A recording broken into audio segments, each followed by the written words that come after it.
the one thing we're not doing is seeming to move forward on actual budgets and legislation that would implement the Doge proposals. One of the things that I've been really excited about, I know you've been excited about it, and I'm wondering where we are on that, because we were, you guys against your vote passed a budget resolution, and then you passed another CR.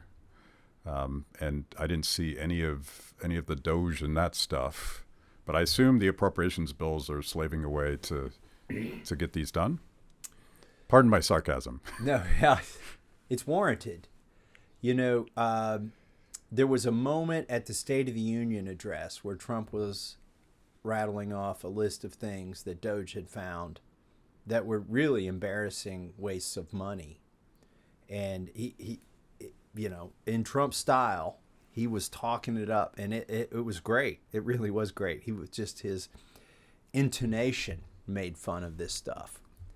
And my colleagues got up on the Republican side of the aisle and were just clapping every time, like, yeah, that's ridiculous. I can't believe we're spending money on this. And to me, it was almost like a dystopian future. It was like, wait, you guys are standing up and clapping because he's making fun of what you spent money on. Yes. Like, you are the ones, you wrote these bills, you voted for these bills, and now you're clapping that he's making fun of the money that you spent. It was pretty wild. Yeah. And I don't think they're making the connection, or at least people aren't holding them to account, because Congress has the power of the purse. Now, Doge has found a lot of things, a lot of wasteful things that need to be cut. It adds up to billions of dollars.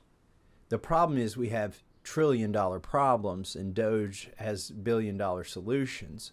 Now, I hope that we do cut that ridiculous money, but last week and this week, particularly this week, I got excited. We were supposed to come to Congress and vote on rescissions. I was like, whew, finally.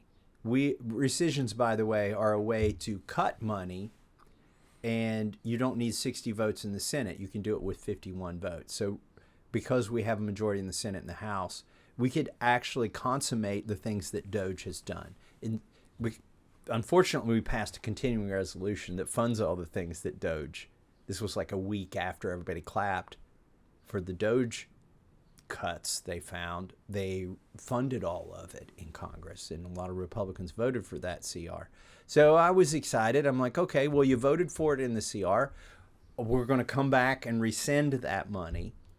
And the money was going to be rescinded for like PBS, NPR, and USAID, which, are things that Republicans shouldn't be for. Well, guess what? It got pulled from the docket, these rescission votes. Why is that?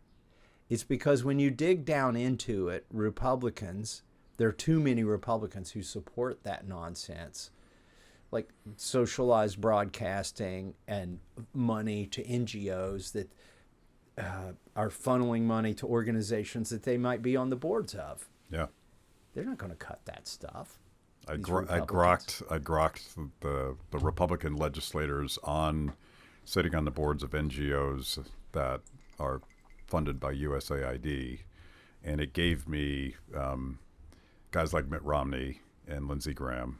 Yeah, I know you'd be shocked to know that, but it said mostly I don't know, which is maybe it's a grok thing, but I bet you there's layers of mystery between where the money goes in and where it comes out. Well, and don't forget, Trump has endorsed Lindsey Graham's re-election now, which is interesting to say the least. Has he endorsed your re-election? I can't remember that. Well, part. Actually, he's endorsed my primary opponent, and whoever that might be. He said he there will isn't one yet, right? Somebody against me. Yeah, there's nobody serious that's up for the task yet. But I want to cut government. Lindsey Graham wants to fund bigger government, and Trump has endorsed Lindsey Graham, who's for the next war already. I'm against the next war already, regardless of where it is, in both instances. And anyways, that's where we are. I always try to find the optimistic part of that story. Lindsay's Republican primary doesn't happen until June of next year.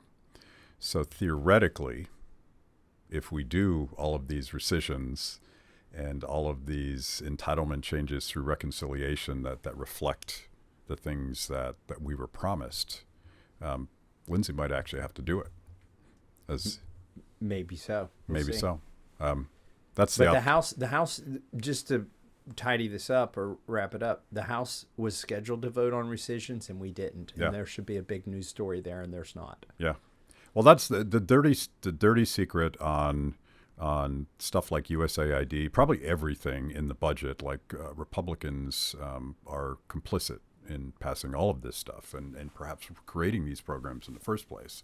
So it's not like they're going to do it on their own. It's going to have to be the kind of grassroots pressure we saw primarily coming through Maha when RFK Jr. My best guesstimate is that a majority of Republicans did not want to vote for RFK to be the head of HHS, but they did it anyway.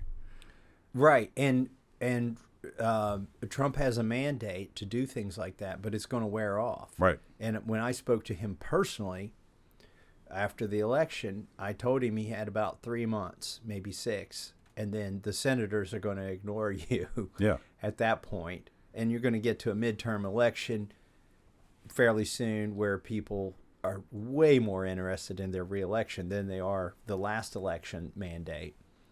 And anyways, we're past the 100-day mark. We're past the 3-month mark. A lot of the senators aren't feeling as much pressure now to do those things. Although I would say that of all the, if you look across the board, the Secretary of Agriculture, Secretary of Labor, Secretary of Defense, the bright spot where the sort of revolutionary aspect of voting for Trump was consummated with an appointment that was true to those principles is RFK Jr. becoming head of HHS. And then the people under him, like Jay Bhattacharya and Makari, like, if that is where, like, if I were in Vegas and putting all my chips on one thing, I'd put it right there, because those are real revolutionaries in the sense that they represent America first and freedom, health freedom, and in the sense that they are appealing not just to Republicans, but independents and Democrats, because they're just for American principles. I think that's where he's done the best job, and I'm hopeful that will produce some results.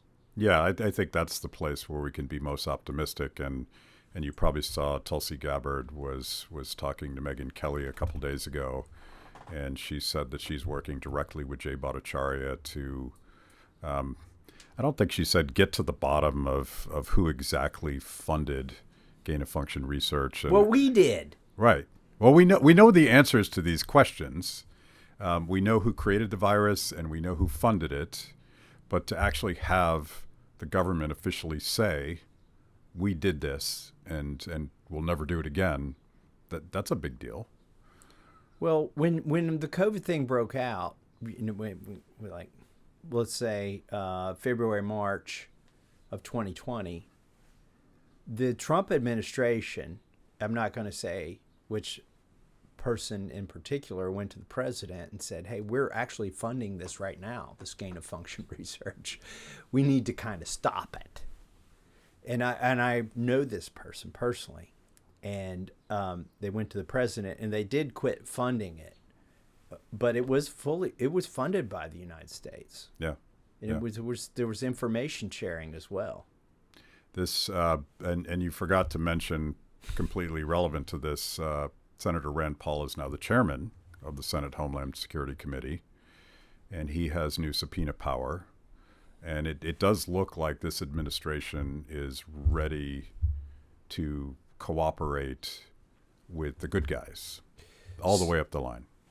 So we had, even before the Senate was in the majority, we were in the majority, and I was chair of a subcommittee of Judiciary Committee on the administrative, state, and regulatory reform.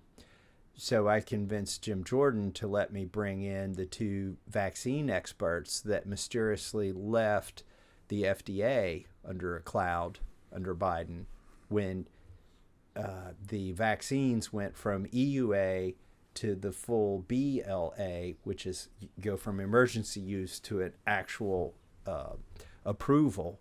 And when the boosters got their EUA, and when the mandates happened, this all happened like in the fall, that first fall of Biden's administration.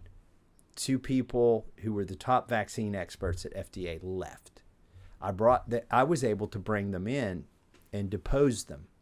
Now they were actually friendly witnesses, and Marion Gruber and Philip Krause were their names. They worked for a gentleman named Peter Marks, and after they were run off, they were basically run off because they refused to twist the science so that the Biden administration could do mandates, and then they also didn't necessarily believe that everybody needed a booster because they understood immunology. They'd done this for 30 years each. The good news is Peter Marks, who was their boss, who took over their jobs after he ran them off and then just approved everything himself, even though he's not an immunologist. He's gone. Like, he has left. They always call it a resignation. I don't know if he was fired or pushed out or just resigned because he couldn't do his dirty tricks anymore. And I had a hearing on this, so I'm actually very happy about that. If we're talking about accountability, yeah, nothing has happened to him for violating what I would say are laws or at least norms at the FDA, but at least he's gone. There are some things that are happening and have happened. Yeah, it does look like they are cleaning house, mostly. Now we need to get mRNA shots off of the childhood vaccine schedule, but I can appreciate how hard that is to do when you're at the top of this organism that lives on its own. But its bloodstream is funded by Congress. Yeah. Thank you for watching Kibbe on Liberty. You can watch new episodes every Wednesday anywhere that you consume podcasts, on YouTube, on Apple, on Spotify, whatever. Watch, click, like, check it out.